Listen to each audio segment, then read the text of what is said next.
the world as we are finding it today is more or less the world that Bill Clinton, welcomed. Okay. We are essentially still in the Clinton era. Okay. So starting with Bill Clinton and then Barack Obama and then of course George W. Bush. Yeah. And then of course Joe Biden. Nation states are made by imagination. Okay. Any country is made by imagination. Okay. And with imagination comes narratives. Okay. With narratives come arguments. Okay. And with if one side wins the argument, Yeah. then that side gets the country. Yes. So what is the right thing to do? Stop killing. Okay. That's the right thing, isn't it? Yeah. Who wants people to kill each other, human beings to kill each other? Yeah. Just do the right thing. Stop killing, both sides. Okay. So if both sides are willing to stop killing, Huh. then there will be need to sit down Yes. and hold a dialogue. Yes. First of all, no one has to really come to the point that which is the more powerful party? Israel. Israel. Yes. So first of all, we have to really see what has been the Israeli position when it comes to the accords, and to what extent they have been honest in implementing some of these accords. Yes. There is a very tough question, a series of tough questions that Israel will have to deal with there. Welcome to Being Curious with Yash. So, welcome everyone. Welcome to Being Curious with Yash. Being Curious with Yash पे आपका स्वागत है. Today we have like a very esteemed guest, and this is the return of our very well-known author Kallol Bhattacharjee. Last time we talked about his two new books, and I had a great discussion. The video also got a lot of views, so I got really interested in reading more about his work, and in reading about more of his work, I discovered that he is a very well-known journalist and commonly writes for the Hindu about foreign policy. So I thought I really have a foreign policy kira, so why not call sir on the podcast and discuss about what are the burning foreign policy issues that are going on. So welcome sir, welcome to the show. Thank you so much, Yash. Thank you. Sir, how are you feeling? No, it's great, and I of course came to your studio a few days back, Yeah. and it was nice. And given the fact that there are so many things happening in the world today, you have Yeah. a new U.S. presidency coming up. Yeah. You have a new variety of conflicts erupting all over the world. So Yeah. we must be very aware of the challenges that we are True, staring at right now. True. Yeah. So let's start with the topic that you mentioned, that there is no new US president coming in 1 month. So and I also wrote down that question because everyone is thinking that how would this Trump presidency would be different from other Trump presidency. So what are your thoughts, Ki? How could this presidency be very different from the other one? Well, this is a Trump presidency that comes after a gap of 4 years. Yes. There was, of course, Trump 1, and Trump 1, of course, came at a time when the US presidency as an institution was also facing a lot of challenges, the new sort of challenges that they were facing. And the Democrats made a comeback with Joe Biden, but then at the end of the 4 years, we find Donald Trump is still in the race and he has returned. What really we have to see is to what extent Donald Trump 2 presidency will be able to befriend the bureaucracy of the United States. First Trump presidency was not able to befriend the US bureaucracy, the officials who are essentially the main pillar of any foreign policy establishment. Okay. They were not very friendly to Donald Trump 1. Now we have to see to what extent they would be willing to walk on the path that Donald Trump has laid out during his campaign period. Yes. In the last few months. Yes. Now, when Donald Trump takes over on 20th of January 2025, we are going to find the world will be in a very different state and a very different mood. Already, you must have heard that there are Indian students who study in US universities have been advised to rush back to the campuses even before Trump presidency begins. So they are being advised to return by the first week of January. Because Trump is coming with this new rhetoric of anti-immigration and all that sort of policy that is expected to be unleashed as soon as he takes over. But we are yet to see whether all those policies will be unpackaged as soon as he takes over. but the issue is that there is already a sentiment Yeah. against inbound immigration into the United States Hmm. that may affect Indian students, Indian Okay. businesses, Okay. and Indian visa seekers. Okay. So all these issues will come up one after the other. Sir, one thing you were mentioning that you told that we have to befriend the Trump bureaucracy. So what does that mean? Because last time I was reading, everyone tells that in Donald Trump's time there is no much bureaucracy. There is no ministers and all. It is just Donald Trump and his family who runs the entire show. So how do you deal with that challenge? Well, United States is almost like an empire Yeah. in the world, and it operates not because it's got a great political class. Hmm. It also operates across the world because it has got a very well organized, very well oiled uh, bureaucratic structure. Okay. American officials are extremely powerful individuals when it comes to world affairs. Okay. And Donald Trump, time and again, has spoken about the hold of the US officials on US power structure. Yes. And he has openly talked about draining the swamp. That's Yes. an old Yes. slogan that he has given. Even in Donald Trump one presidency, he talked about draining the swamp. But draining the swamp was not possible in the first Trump presidency. So, to what extent would he be successful in carrying out this project of draining the swamp? Because what happens is that if you want to take on established and entrenched bureaucracy, then your bureaucrats can very well make your presidency impossible, because you need their cooperation to run a government. Sir, like, but why would that be? Because he's a president. He's said to be, the all-powerful man who has all the powers. He can fire any bureaucrats. He can fire a number of bureaucrats he wants. So why would that be? And he can call anyone also. Well, there is a government that is elected every 4 years, Yes. and then there is a permanent government. Sir, what do you mean by that? The bureaucracy Okay. is the permanent government. Okay. The officials Okay. of any big government, like Ah. say for example the government of India, government of United Kingdom, Okay. government of Russia, government of France, government of Okay. UK, these are the big governments of the world. Yes. And these governments are run by bureaucrats. Okay. So there is always a permanent government, Okay.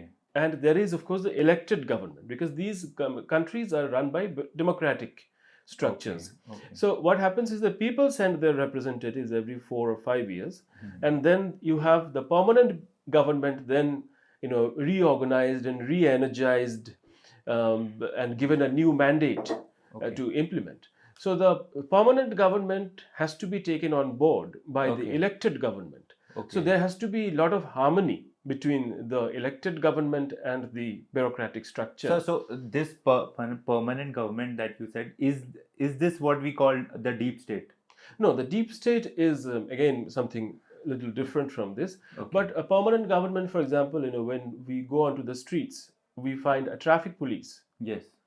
The government of, say, an elected government may come and an elected government may go, but the traffic police, the police forces, the law enforcement agencies, the subdivisional officers and district magistrates, government of India secretaries and joint secretaries, under secretaries, all sorts of section officers, Yeah. that sort of structure stays. They are not Yes. changed every 4 years. True. They join the government to serve the state of, say for example, the state of the United States of America. So they Okay. serve for 25, 30, 35, 40 years. Okay. And Donald Trump is coming in with a rhetoric that he is going to teach them a lesson. He is going to weaken their hold on the government structure, and he is Okay. going to revive them or re-energize them, because he has to make America great again, as he's Yeah. talking. So the point is he going to get the support of the bureaucracy as he wishes to go ahead starting from 20th January? Because that is the big challenge. He will have Sir, to take everyone on board. Was there any US president who has actually done that? Who has actually, because it is very easy to say. I think it is every president or every prime minister who says that there is some entrenched powers that run the government, and it is not in the hands of people. So was there any US president who has actually done that? You see, the US bureaucracy, or the US officialdom, if we can call it that, Huh. has become more and more powerful over the last 35 years. Okay. So, say, starting from 1989 and 90, that is the end of the Cold War, Huh. the US officialdom has become very powerful. Okay. Prior to that, you had the Cold War. Yes. So, during the Cold War, there was always a balancing happening between the United States and Soviet Union, etc., as you all know. So, now in the last 30 years, the US bureaucracy has become a big factor, and any decision making must be processed through the officials, through the policymakers, think tanks. Then you have all these academics who come and go into the US structure, like people like Condoleezza Rice and others. They're essentially all academics. They join the bureaucracy, then they serve for some time. So they're also part of the establishment. So what I'm trying to say is that you have this establishment, you have the permanent government that will have to deliver to Donald Trump's satisfaction, and that is the only way forward.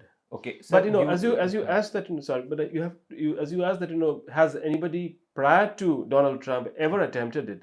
The issue of the hold of the U.S. bureaucracy over U.S. policy structure over the last 30 years has become a big matter. It has become a visible factor in the last 30 years.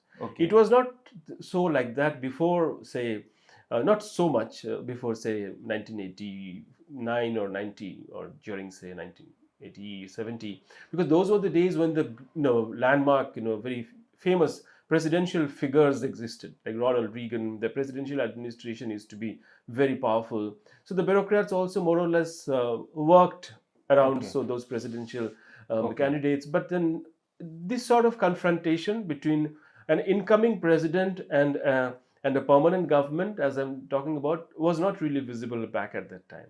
Okay. So you said that after 1990s, after the Cold War ended in 91, things shifted in the favor of bureaucracy. So, like, I want to know what all events actually happened that tipped the favor. Because the Soviet Union fell, but was there any precedent that let it happen? Was it like Bill Clinton or the next president after that?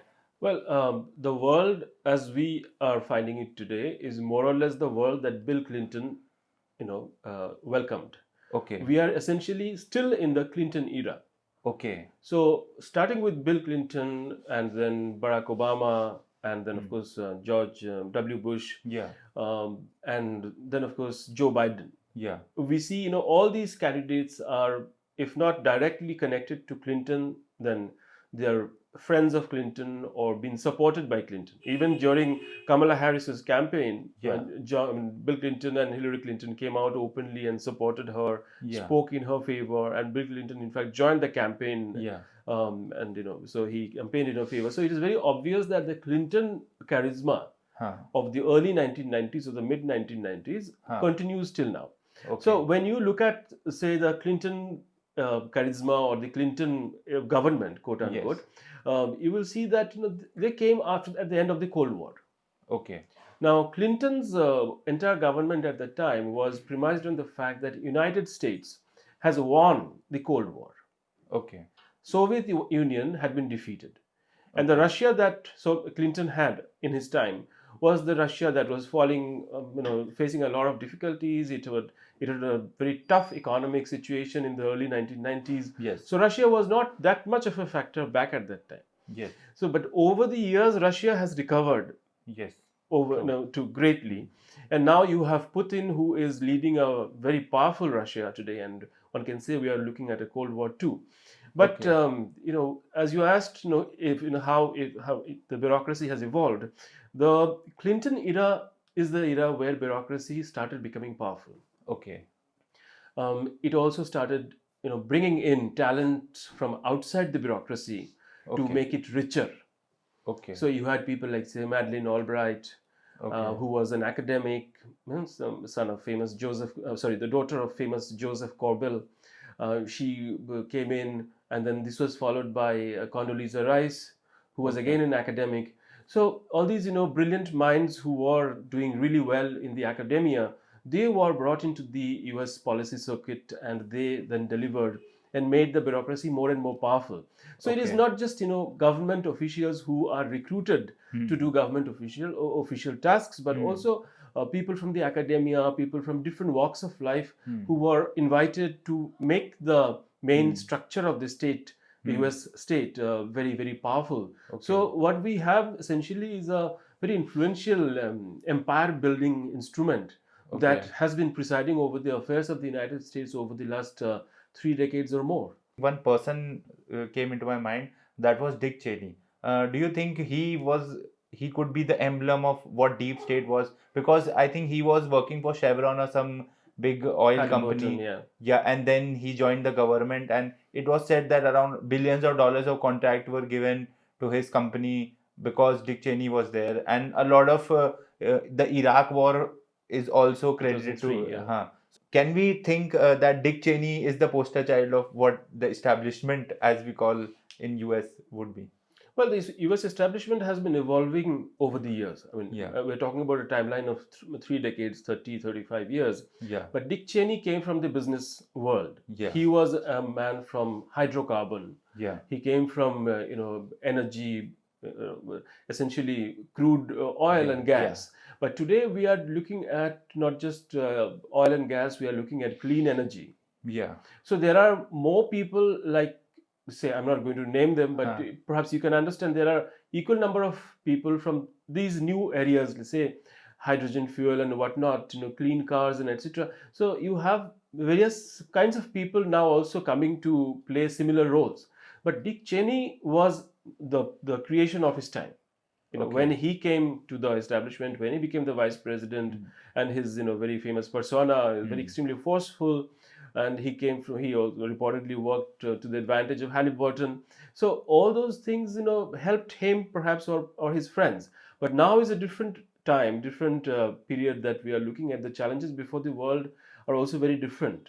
So we really have to see who all can come. But yeah, Dick Cheney is kind of a model that yes, you can come from the business world, you can come from a different background, and then come to join the bureaucracy or become a powerful mover shaker inside the power structure of the United States, and then work for the US government or the US president. Okay. Sir, we were discussing about Donald Trump and all. I really want to know why do you think Donald Trump has been elected as US president? Like, is it because there is a sentiment in the entire uh, population of United States that this establishment needs to be thrown away, or is there some different sentiment that has been there? Because this is the guy who I think led an attack on their parliament In the Congress. in the US Congress, and this guy has been elected once again. So, why do you think what impulse that is there in US that Donald Trump has been elected twice? Well, the reason that I started by talking about the US bureaucracy is because when we talk about the bureaucratic structure of the state, we essentially are talking about the basic DNA of a government, right? So the issue is that the changes in the United States that are currently underway are so deep rooted and essentially therefore so revolutionary that we are yet to understand that what kind of changes are going to take place in the United States in the coming years. Okay. So जैसे कि मेरे एक दोस्त है वो मुझे कह रहे थे कि that China in the 1960s underwent the Cultural Revolution. Yes. So there are some analysts and some thinkers who believe that the United States is also undergoing some sort of a cultural revolution. Okay. And all these changes, all these tug of war, all these exchange of rhetoric and sharp exchanges, these are sign of that cultural revolution. Okay. Now, if Donald Trump gets away with the kind of revolutionary radical changes that he's promising in the world of, say, intelligence, in the world of security, in the world of even, say, immigration and public policing, then we are really looking at a very, very different United States. The United States that you might have and I might have known in the last 10, 20, 30 years will emerge out of the Trump 2 presidency in a completely transformed mode. True. It could be absolutely different. True. I was watching a lecture by Ian Shapiro. He's a professor at Yale University, and he actually mentioned one reason why people like Donald Trump have been elected, because he said this is because of the primary system that US has introduced. Because what happens is in primary system, is and it has been introduced from 1980s. Primary system was not there in US before 1980s, because what happens in primary system was that only registered Democrats can go and vote for in the primaries. And what happens is कि only very small bunch of radicals, people who are extremely enthusiastic, the people who are median voters don't come for primaries, and people who are very radicals go to the primary and vote. And more radical people are more likely to vote for more radical people. That is why he mentioned, that is why he said we got Bush Jr., because he was a radical candidate. He used to say things that the established politician did not used to say. And he also mentioned that these radical people are at very extreme bottom of the society, because the entire manufacturing sector has shifted to China. So what I thought on that, because I heard that, so I thought this could be one argument why extreme radicals are being elected in US. Well, what is radical in the United States is Yeah. not really radical in other countries. So Yeah. what is really US radicalism, Hmm. we really have to see in the US context. Yeah. What you are talking about, the kind Yeah. of individuals, say George W. Bush, Yeah. when he became the president, it was also felt that he is going to do something that perhaps very, very in distant future Trump is trying to implement. Yeah. But then when he came to power, then there was 9/11, Yeah. and he became the president of war. There was Yeah. there was no orthodoxy or no social orthodoxy or anything else that found the primacy. I mean, it was entirely focused on the external warfare. And George W. Bush's government was known for the attacks on Afghanistan, the Taliban, and Iraq war, etc. So that entire presidency was consumed by the external campaign of the US government. It has not been, it was not the time to talk about social orthodoxy. But True. what is happening in Trump presidency is that Trump is coming to power saying that I will not focus on external campaigns like wars and etc. I am going to focus on social factors. So there comes a very different kind of, if I can call it, radicalism, where he is already cautious about the external campaigns that may overwhelm him once he is in power. So he is already building these defenses. Yeah. That मेरे सामने मत लाइए जब मैं chair पर हूँ हाँ. तब मैं पूरा सिर्फ और सिर्फ अपने देश पर फोकस करूंगा. हाँ. So essentially, Trump is coming with a very domestic agenda.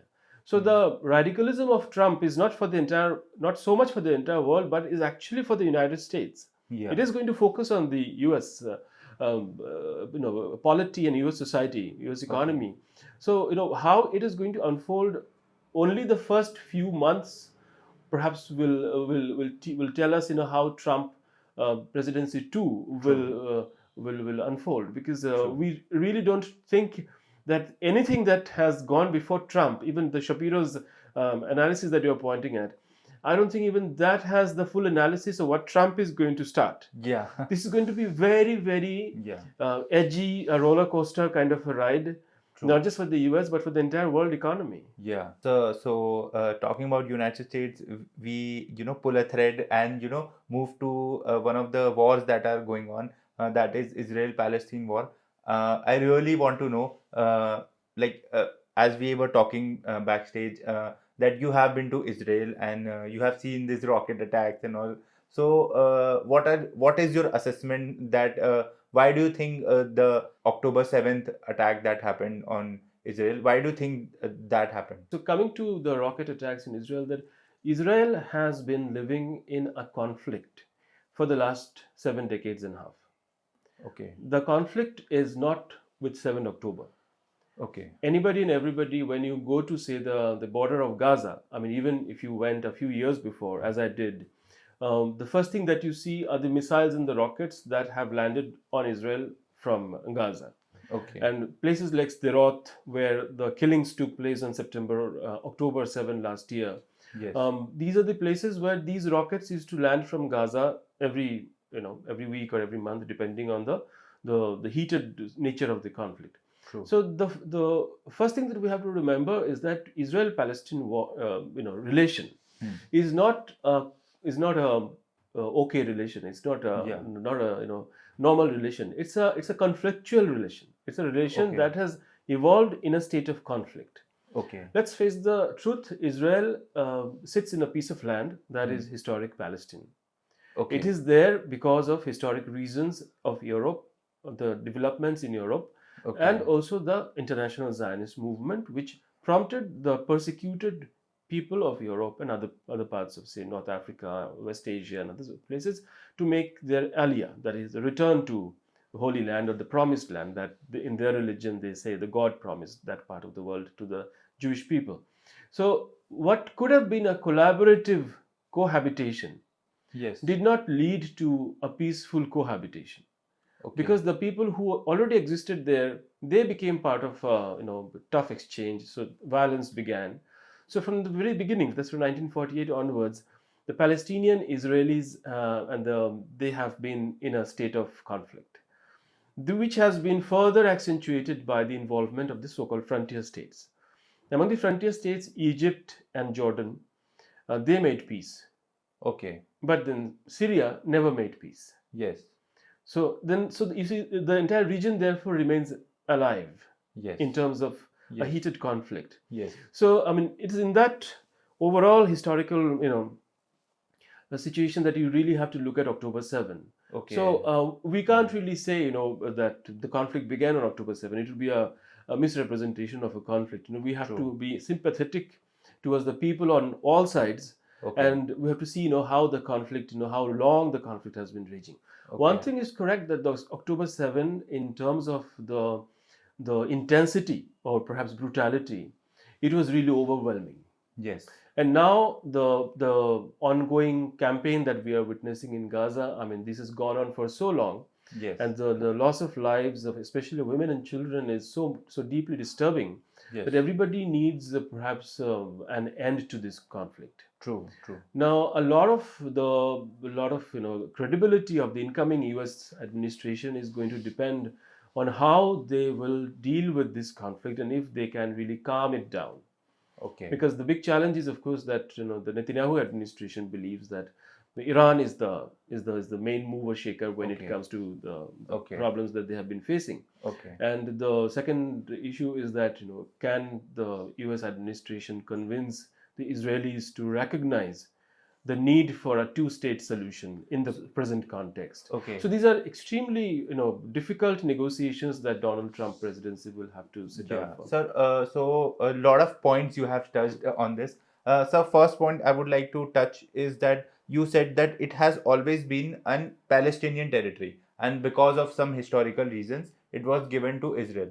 But sir, if you talk to any Jewish person, he always says that this has always been Jewish territory, but the Jewish people were persecuted long back, thousands In the of Roman time, in yeah. the Roman time, and then they were pushed out, so they had to go into other places, and now it is their final time. So, do you think this argument is correct? Well, nation states are made by imagination. Okay. Any country is made by imagination. Okay. And with imagination comes narratives. Okay. With narratives come arguments. Okay. And with if one side wins the argument, Yeah. then that side gets the country. Yes. So the point is, these are contests. What is Okay. happening in the historic land of Palestine, whether you call it Israel or you call it Palestine or you call it, a region of Israel-Palestine, Israel/Palestine. A lot of people say Israel-Palestine. Yeah. Some people say Palestine-Israel. No, depends on arguments and again points of views. But from my point of view, I feel this is a contest that is happening. Okay. And both sides comes up with their own interpretation.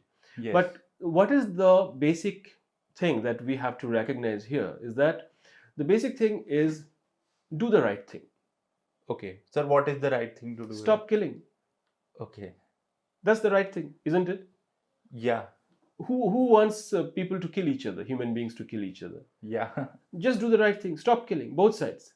Okay. So if both sides are willing to stop killing, Huh. then there will be need to sit down Yes. and hold a dialogue. Yes. So first thing, every religion teaches Hmm. human beings to do the right thing. Yes. No religion teaches human beings to do the wrong things. True. So let's listen to what these religions are telling us.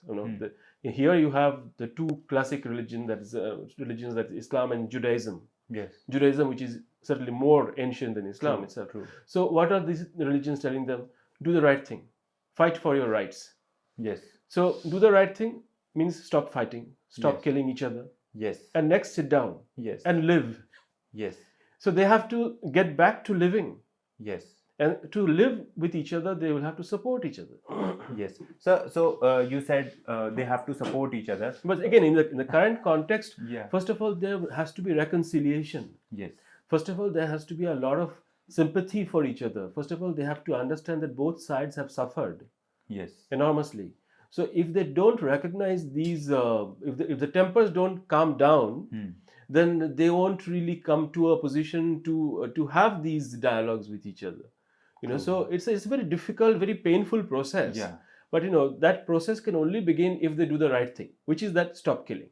Okay. So you said that the first we have to do the right thing. So there has been multiple peace accords. So between Israel and Palestine, and they have failed one after the other. So why do you think these peace accords keep on failing? Because we have in Israel we have a government, okay, that can negotiate. But in Palestine, what we see is that there is no government.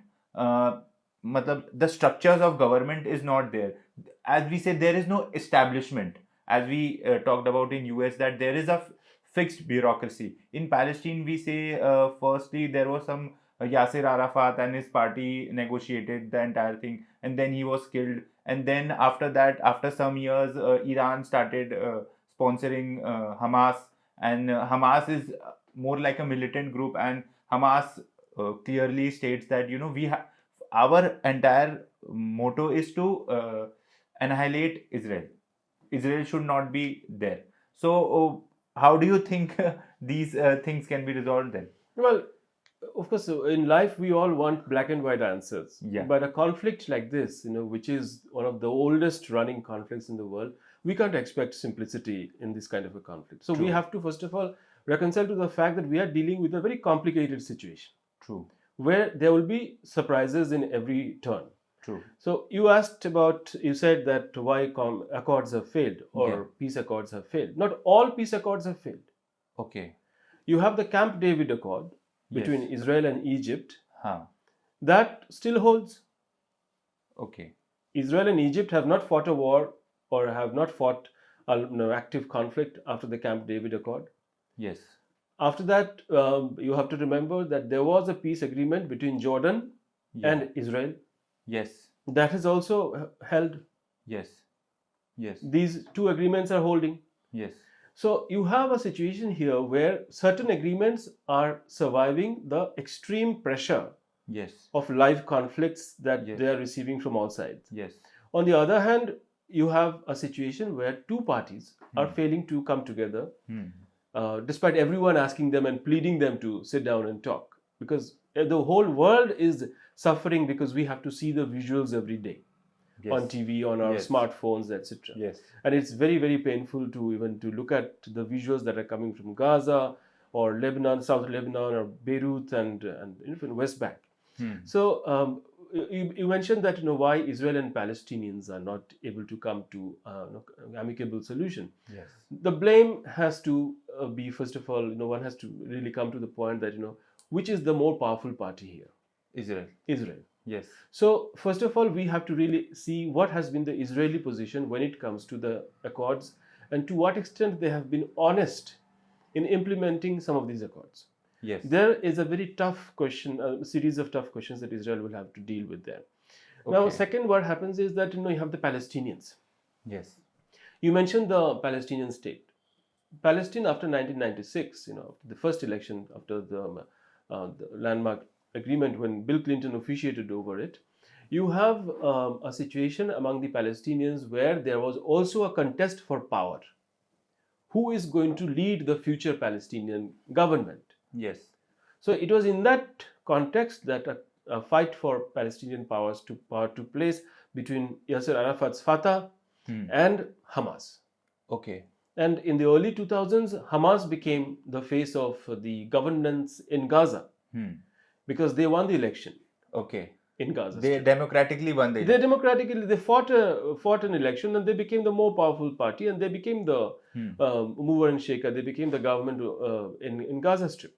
Okay. So essentially, you have two systems surviving within the Palestinian people. Okay. On the one hand, you have the Palestinian Authority Huh. of Mahmoud Abbas of Huh. Fatah Huh. in West Bank. On the other hand, you have Hamas-led structure in Gaza. Now, it is with Hamas and Gaza that Israel at present has the main fight. But if we look at the way that if the fight in Gaza Strip goes on, then it will simply not remain contained within Gaza Strip, because these are, Yes. after all, the same people, Palestinian Yes. people. Yes. So now you have the conflict also spreading very rapidly into West Bank. Yes. And you have the Israeli government demolishing all sorts of orchards, olive orchards, and public Okay. structures and roads and houses, etc. Even in West Bank. And there is also counterattack from the Palestinian side, where there are resistance forces and militants who are picking up arms and fighting the Israeli forces. Even so, that is also happening. So Yes. you have, first of all, you have to really recognize that there is no linear narrative here. Everybody has some version or the other that doesn't fit into the overall structure of the narrative. So I would say that we have to really look at the fact that they can sit down and talk. Yes. For that, there has to be overall global pressure. Okay. And most importantly, that pressure has to come from the United States. Okay. So the leadership position of the United States is very, very crucial if we really have to see an end, or at least a temporary end to this terrible conflict. Okay. When we go and try to find terrorists in Palestine and all, there is always an issue that Palestine, Hamas, especially, is not a proper country, or is not a proper army. We cannot find this person is Hamas, and because nobody's wearing a uniform, so there is a lot of collateral damage. So how do you think this kind of argument is this a valid argument? Because Israel gives this argument every now and then on TV and newspapers. Well, first of all, we must remember that an army belongs to a nation state. Yes. Palestinians don't have a nation state as of now. Okay. So they have their own units of, say, their military units. Okay. They can call it resistance movement. They can call it whatever they want to call it. Okay. But basic fact is that here is a state, that is the Israeli state, Yes. which is faced with a military confrontation with the Palestinian people. Yes. The Palestinian people don't have a state as yet. Yes. The struggle for the Palestinian people is that they want also to have a state, Yes. because they want that region to belong to two states. Okay. So basically, the Israelis will have their state and their government, the Palestinians will have their state and the government. Once the Palestinian state comes into existence, perhaps then the Palestinians can have whatever army or military they want to have. Yeah. I'm sure even in future that is going to be a huge problem, and one of the perhaps reasons that Israel has not managed to two-state solution is because that a Palestinian state will automatically end up having a Palestinian army. Yes. So they at present have armed groups. Yes. They're armed units. Yes. All these Radwan unit and Okay. Hamas and Islamic Jihad, etc. Now, Israel treats these groups as terrorist organizations. Okay. They regard them as terror groups, terror outfits, etc. But we have to really, remove ourselves from the Israel-Palestine scene and really look at, take a distant view of the crisis and ask ourselves, what is really going on? Who is throwing all these jargons at each other? Who is accusing each other of, now Palestinians also accuse Israelis of using terror as a tool, because they scare with their bombing tactics that the bombings in Beirut and elsewhere, they appears like to terrorize the people. So that is also a kind of accusation that the Palestinians and Arabs throw at the Israelis. So we have to really look at the arguments that Israel has. And from our point of view, say from the Indian point of view, do we regard Hamas as a terror organization, terrorist organization? I don't think the Indian government has come out with a statement yet on that front. Okay. So we don't venture into certain uncomfortable areas. Okay. as the Yeah. government of India, which is Yeah. led by its own experience and sagacity and wisdom. Yeah. Its policy tells us to remember that when Israel or say Palestinians and Iranians accuse some group of terrorism, howsoever brutal they may be, we take a long view and we sometimes also choose to stay silent. Because last year, when the brutal attack happened on on October 7, um, the Israeli ambassador in India actually held a press conference, and Yeah. he called upon the government of India to declare Hamas as a terrorist group. Yes. But we have not. That is, the government of India has not acted on that Sir, request so but far. why do you think the government of India has still not called Hamas a terrorist group? I think US has called Hamas a terrorist That's group. the United States, the government of United States. Yeah. We are in India, so we have to really look at many difficult strands, because West Asia, the Arab politics, what is Okay. really happening within the Arab world, and most Okay. importantly, we have to remember that we have almost 9 million Indians Okay. who live in the Arab world. Okay. They live in Abu Dhabi, Dubai, Saudi Arabia, Qatar, Okay. and the locals also have very cordial relation with the Indian population, Okay. expat Indian population. Okay. So we have to remember our relation with the Arabs also when it comes to this sort of issues that can become major problem if India takes a visible step in a certain direction. So Okay. India's behavior is also being keenly watched by Okay. these stakeholders. So Okay. when it comes to say the United States doesn't have so many millions of people or Hmm. so many millions of its citizens living and working in the Gulf. Yes. So we have to be circumspect Yes. before saying anything that may rub one side of this conflict in a different way. Okay. Sir, you mentioned like Israel does not agree with the two-state solution. So, and the Palestinians want a two-state solution. So, what do you think is the possible way out in this conflict? Because if one, I'm not saying that this has to be the way, but what could be the possible ways that are always discussed in foreign policy circles? You see, there have been many conflicts in the past. Yeah. There was the conflict in Afghanistan, Yeah. where all sides wanted to kill each other. Yes. But they also came down and they met in Geneva in the 1980s, and there was proximate talks. Yes. There has to be dialogue, first of all. Yes. The killing of the last 1 year plus has been so devastating that in the history of the Israel-Palestinian crisis, this sort of violence has not been witnessed before. Yes. So the norms of the negotiation that one can look back and say, say for example, the two-state solution. Let's talk about territorial exchanges and etc. All those issues will have to be reopened because the rules of the game have been changed. Okay. So they have to really start from the scratch. Okay. And to what extent they can agree to a common position, we have to really see. But for that, the killing has to stop first. Yes. So if the killing stops, do you think one solution could be? I'm just speculating that Palestine state is recognized by Israel, and but Israel always puts a condition that Palestine can never have an army of its own.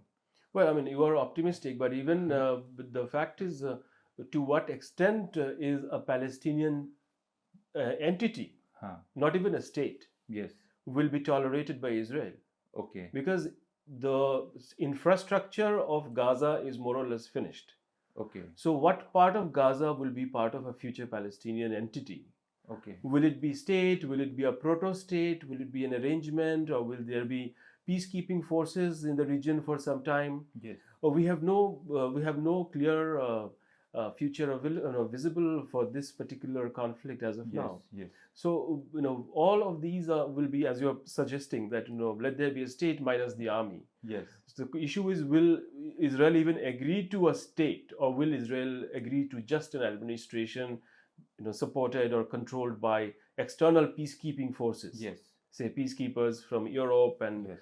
other countries like India, Nepal, Yes. Bangladesh, they can come together and ensure peace in the region. Yes. So these are all unknowables that we don't yet know. I mean, Sir, but what do you think Israel offers to us? Okay, we can get that Israel does not like the two-state solution. Okay, we keep the two-state solution out of the room. But Israel is offering a one-state solution. But if Israel offers a one-state solution, and automatically there has to be a democratic government, and in the democratic government the Arabs will overpower the Jews, and there will be always more Arabs, and the balance of power will always keep on shifting to the Arabs. So Israel will also not like that. So that automatically tells us that what Israel is trying to do is saying that there has to be one state solution, and the Palestinians always have to be like a second class citizens.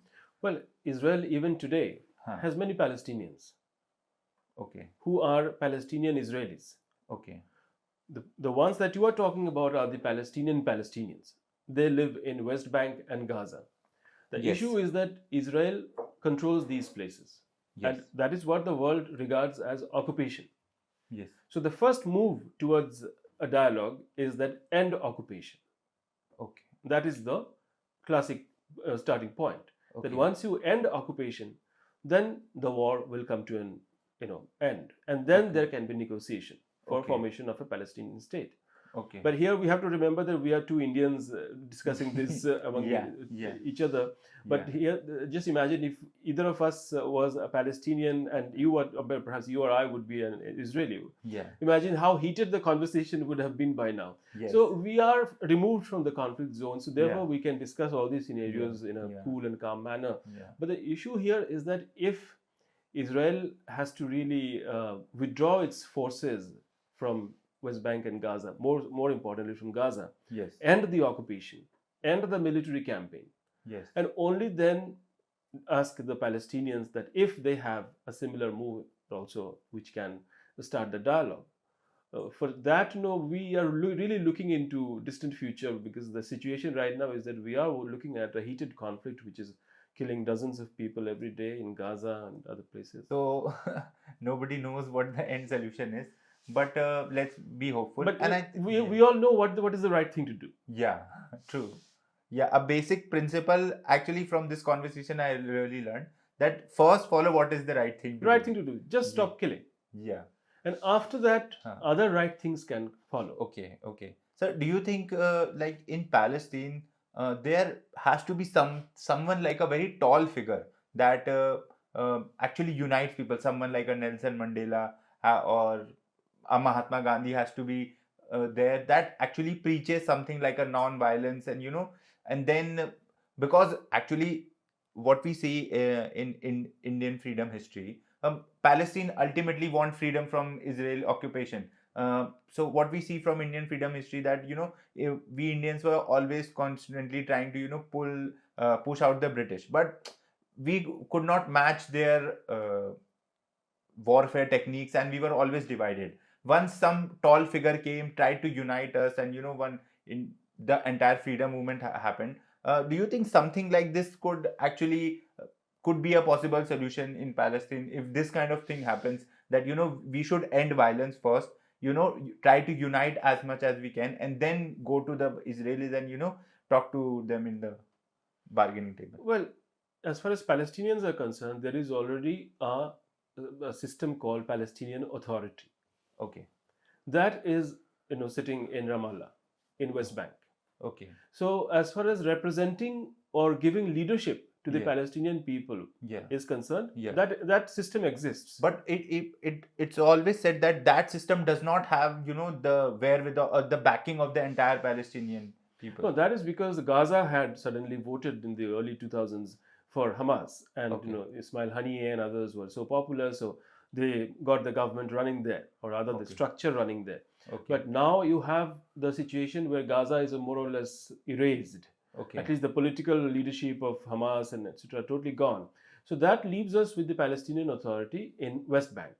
And Okay. when it comes to a full-fledged dialogue, it can be expected that leadership will come from West Bank, like Mahmoud Abbas and others. Yes. But I am not going to say that we obviously don't live in the past anymore. Yeah. So the mode of communication, again, the leadership that existed in those days, that perhaps also helped emergence of these landmark figures like Gandhi and Martin Luther King and others True, that true. you and I are talking about.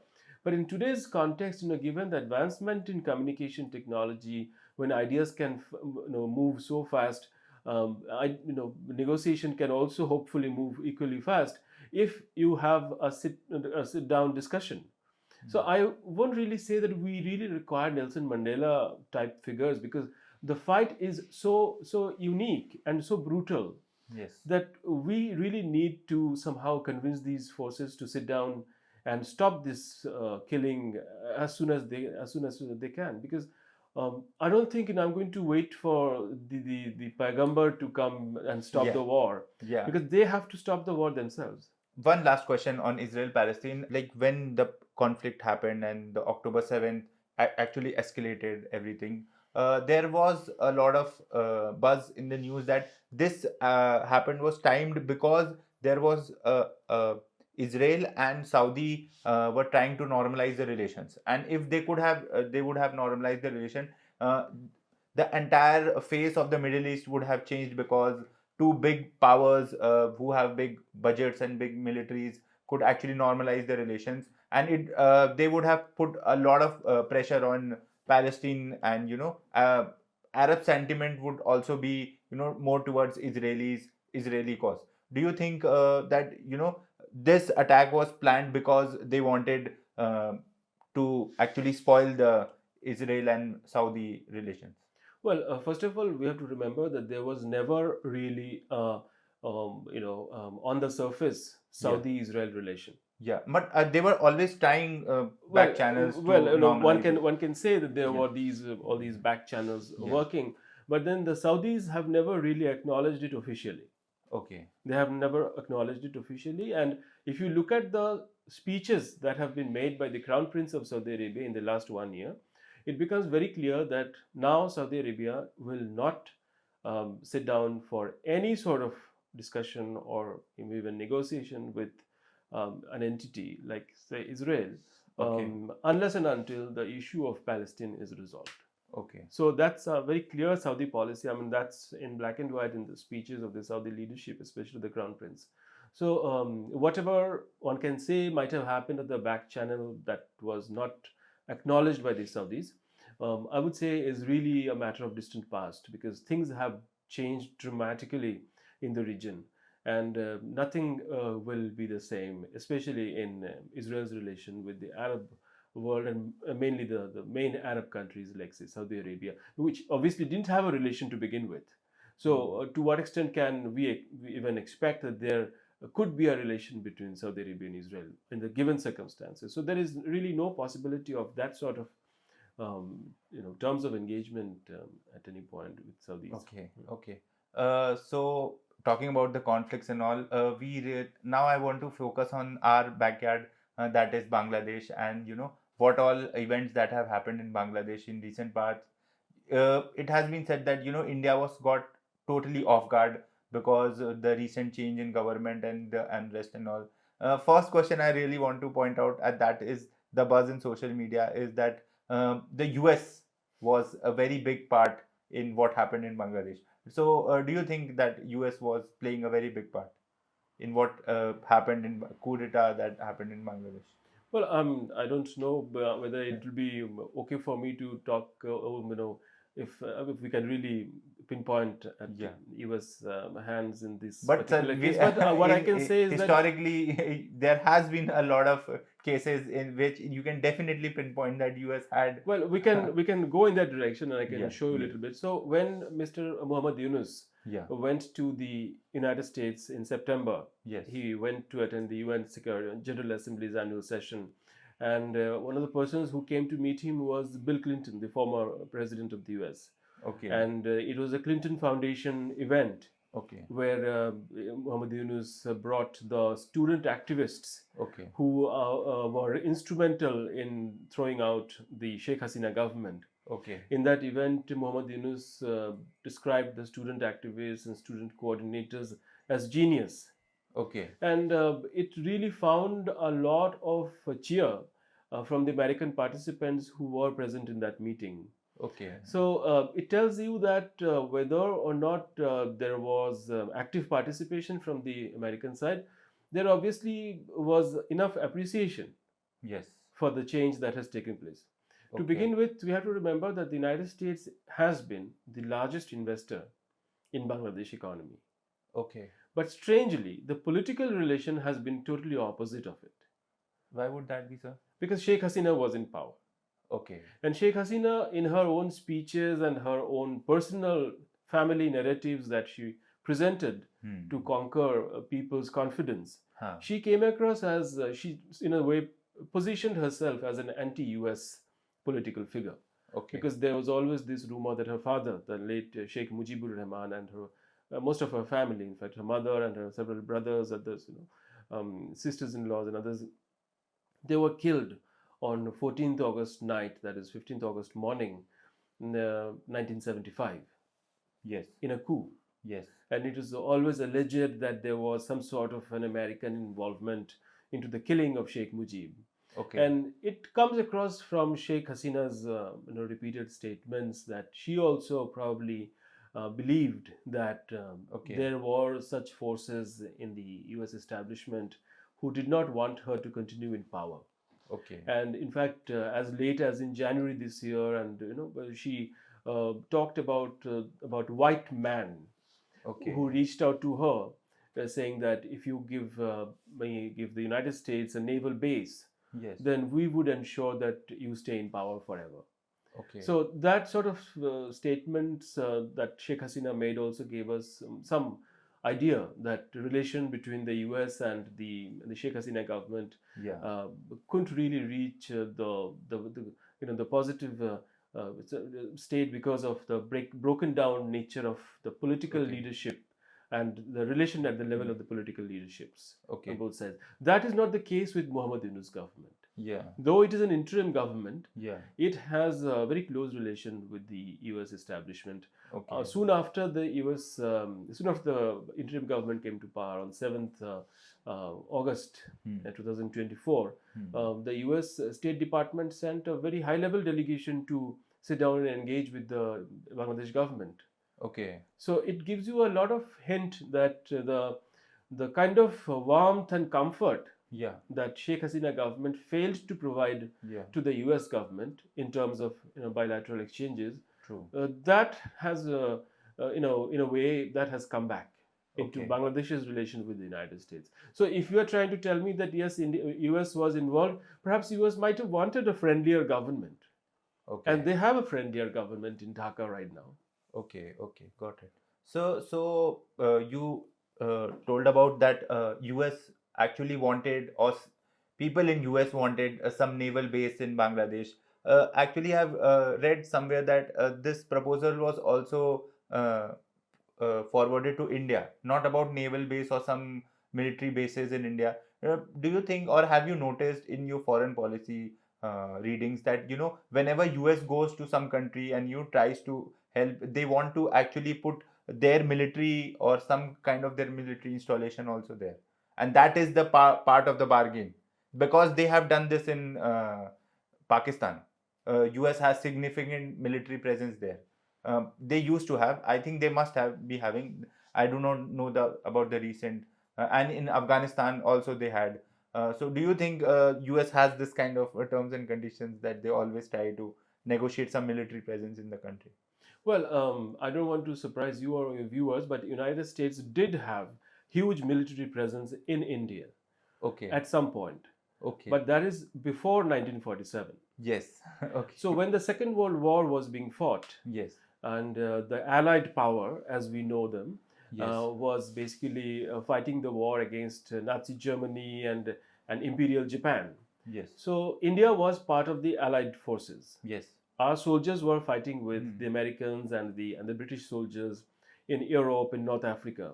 But at the same time, there was a very serious threat from the Japanese Air Force. Yes. And the Japanese were coming very close to India because you remember Subhash Chandra Bose of Yes. Azad Hind Fauj Yes. was also helping the Japanese Yes. to come to India through Manipur. Yes. So as the Japanese were threatening to bomb India's cities, including say cities like Kolkata, Kanpur, and Patna, so there was this fear, and there was obviously a strategy had to be evolved, and the United States Air Force, United States naval power, United States military forces, they all came to India. Okay. They set up major air bases in the eastern part of the country. Okay. There was an airstrip right in Kolkata, Okay. which was used to fly American Air Force aircraft. Oh. So we should not forget Yes. that history also. Okay, I did not know this. So, Yeah. and in fact, the great Stillwell Road that today, of course, is not in use, Yeah. but the Stillwell Road was built during the Second World War Okay. that connected the Indian Northeast Okay. to China. Okay. And it was military, U.S. military officials who built the Stillwell Road. So, Okay. when it comes to history of Indian, or rather the American military presence on the Indian soil, we can Yeah. always go back in past and we can cite Yeah. examples of that sort of a collaboration. But after India became independent, Prime Minister Nehru made it very clear Okay. that there would be no alignment of that kind with the US government. Okay. And though the US government, even today, you can go back to the archives of the old newspapers from late 1940s and 1950s, and you will see that India and the US were in talks. And in many discussions, Indian government actually resisted Okay. the idea of United States, opening a military base or owning a military base Okay. on Indian territory. Okay. So that it was a Second World War. Okay. India was not the master of its own destiny. Yeah. We were a colonial entity. Yeah. So it was in that context that the United States military had helped India fight the Second World War, Okay. because we were on the same side. Okay. But after the end of the Second World War and after India became independent, US has never had at least Yeah. a black and white kind of a military base on the Indian territory, and that has never happened.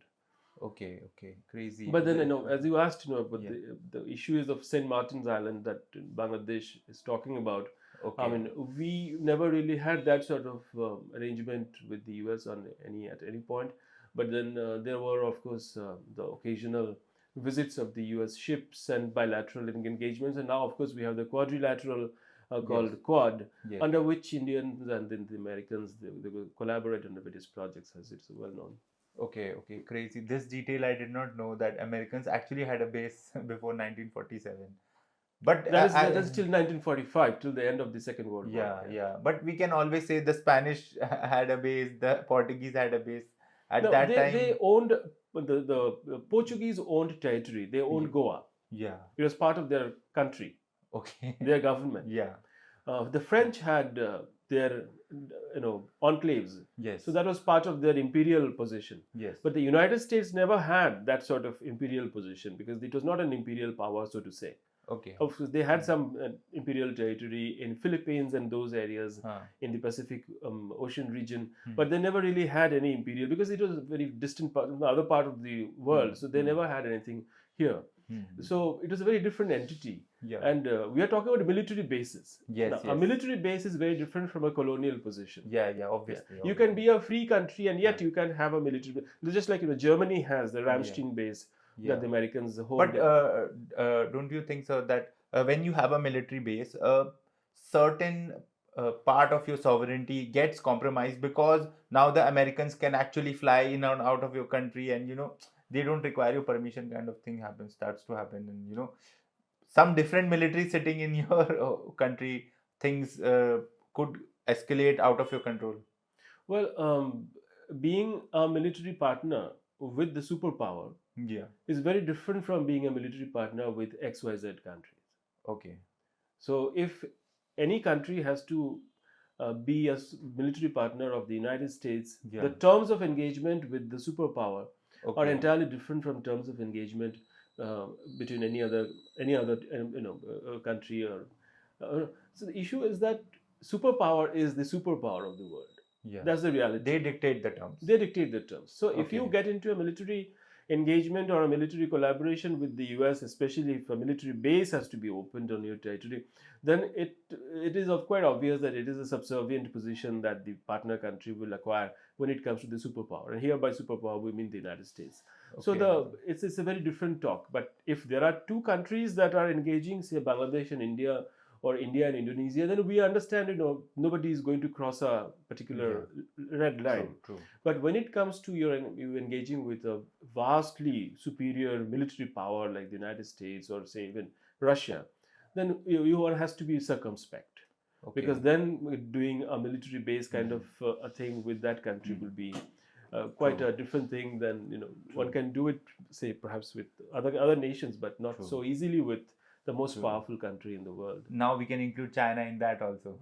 Well, I mean, China and India never had, or rather, perhaps also not, hopefully, have that sort of a close collaboration. Because No, China is trying to become the superpower, so they will when they will have military base somewhere else, they will try to dictate the terms.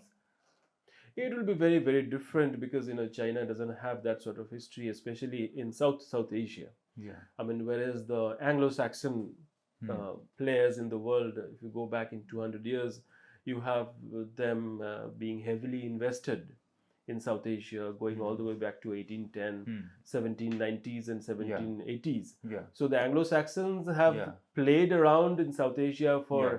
more than 2 centuries very, Yeah. very easily. Yeah. So their engagement in India and the Chinese engagement in India are entirely different. We have the great Himalayan mountain ranges, don't forget it. Yeah. That separates us from China. Yeah. So, Yeah. yeah. Sir, one thing I wanted to learn about Bangladesh and what recent events happened. That do you think Pakistan was very heavily involved in supporting these anti-Hasina protesters because there is certain kind of grudge because it was their father who famously removed them from the power, as they say. So do you think there was some heavy Pakistani involvement? No, I don't think so.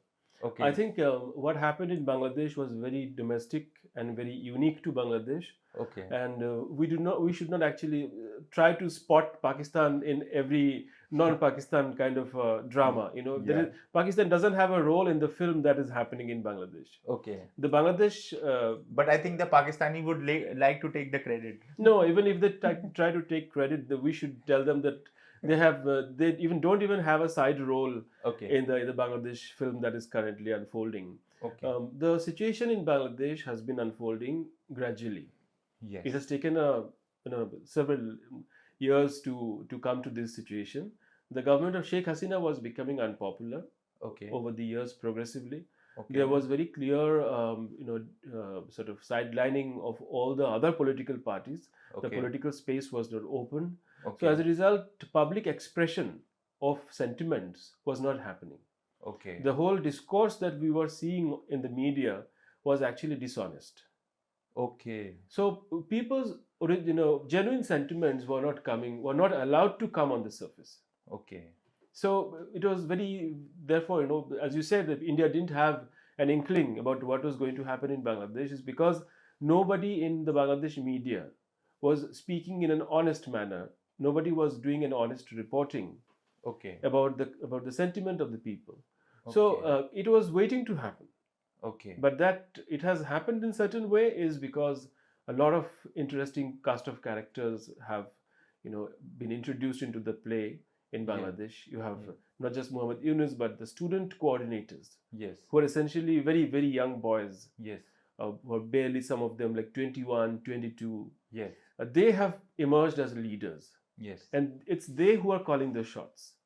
So it's a very, very different situation in Bangladesh, and the government of Bangladesh that existed before August 5 is actually not functioning on the surface because, as I said earlier, there is a permanent government, that is the bureaucracy. And in the case of Bangladesh, we can say the military also has now intervened. No, the military has not yet intervened, but the military is ready and on the side. Military is watching. Military has not intervened. So what has happened is that the bureaucracy has been more or less weakened. So the permanent government that is supposed to take care of the country permanently is not functioning.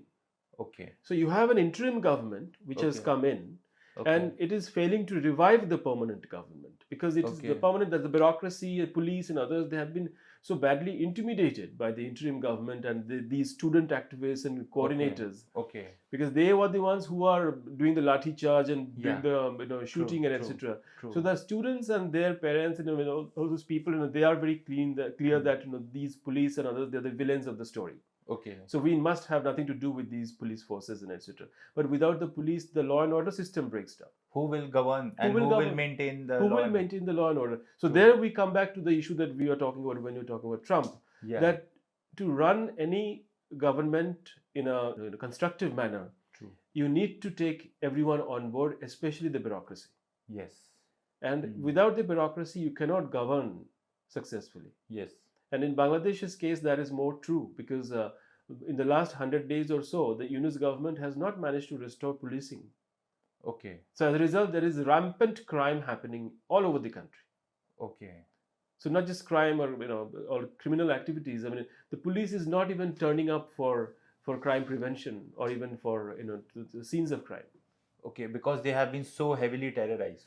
They have been so heavily sort of marked out as the bad characters of the previous Okay. government, Okay. that they are so deeply intimidated. Okay. So they don't even come to work. Okay. So they don't even come to the police stations. Okay. So they are totally intimidated. So they are unable to function normally. That is really bad a scene. That is a really Yeah. difficult Yeah. situation to be in. Yeah, and sir, it was alleged that the Hasina government had like lot of corrupt people, and there was like huge corruption happening, and even the growth numbers that they were showing were really manipulated and all. Do you think these charges have some truth in them? Yes, I mean, corruption is not a new thing in South Asia. I mean, especially if Bangladesh was enjoying, good growth, economic growth, then it is quite possible that people were in the business of commission bazi, as it is Yes, known as. yes. So things were really bad, but at least the state structure was holding. Okay. Today, the basic structure of the state, the policing, the judiciary, these are not functioning effectively.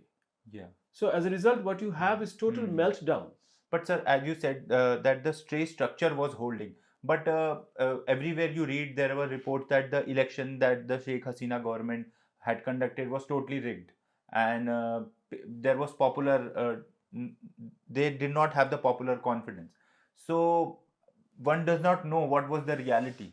Exactly. Yeah. It was a highly imperfect, let's Okay. call it a very imperfect government, Yes. but it was still, in some ways or the other, it was still surviving. Yes. It was able to conduct the essential businesses. Yes. People were doing a lot of business in Bangladesh. Okay. There was a garment sector in Bangladesh which was Yes. producing world-class shirts and fabric items for Western supermarkets. Yes. Bangladesh was earning a lot of foreign currency. Yes. But today, you go to the India-Bangladesh border, you will find that the number of trucks Yes. that are coming out of Bangladesh Yes. has dramatically decreased Okay. because the production is rate has gone down inside the economy. Okay. So the economy itself is churning out much less items than it was churning out, say, a year ago. Okay. So the Sheikh Hasina government therefore was doing certain things right also. We also have to take note of the things that were actually on the right track. Yes, I mean, people were denied of a fair election, but that could have been handled in a more constructive manner than literally tearing apart the entire country. I mean, Yes. what we today have is that all these garment units are Yes. shutting down. Okay. So once these garment units shut down, the workers who are employed in the garment units are becoming unemployed. Yes. And so once they become unemployed, they have no option but to become some sort of antisocial Yeah. elements, or Yeah. they become criminals. Yeah. They start rioting on the streets in Okay. Bangladesh's major cities. Okay. There is rampant, smuggling, drug addiction, drugs peddling that are taking place. So it's a very, very difficult breakdown of a state that we are staring at in Bangladesh. But I would like to end the podcast on the hopeful note.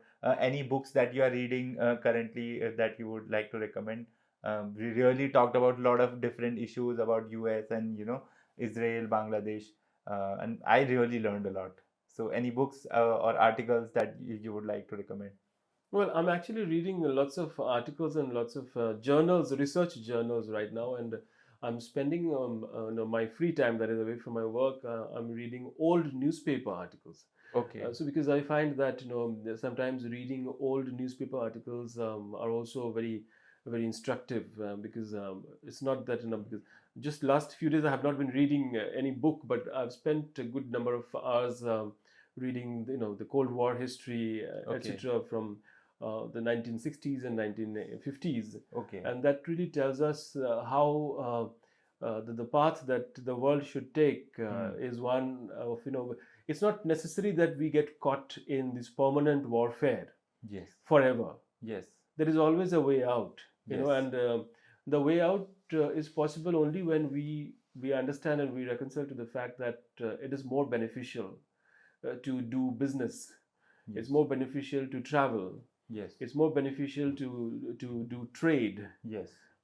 Perhaps and not as beneficial as to fight. Yes. So this is my understanding because I'm reading a lot of Cold War newspapers, and Yes. there's a lot of even the American National Security Archives documents are being released recently, and they tell us a very different story that we have seen very difficult global conflicts in the past. Okay. But then the world had managed to come out from those difficult Yes. situations as well. True. And I think we just have to be hopeful that Israel, Palestine, and Ukraine, Yeah. Russia conflicts will at some point or the other in near future Yeah. will at least come to a pause. It was really great talking to you, sir. Like, really learned a lot. And I hope to, see you on the show someday, and, talk about more geopolitics and, Thank you. more different kind of issues that are there. And I would also recommend everyone to read sir's work. His Thank two you. books are out, and he constantly writes on the Hindu about new different world issues. So really Thank you thank so you, much. sir, Thank for you being so on. much. Yes, it's Thank been you. a pleasure.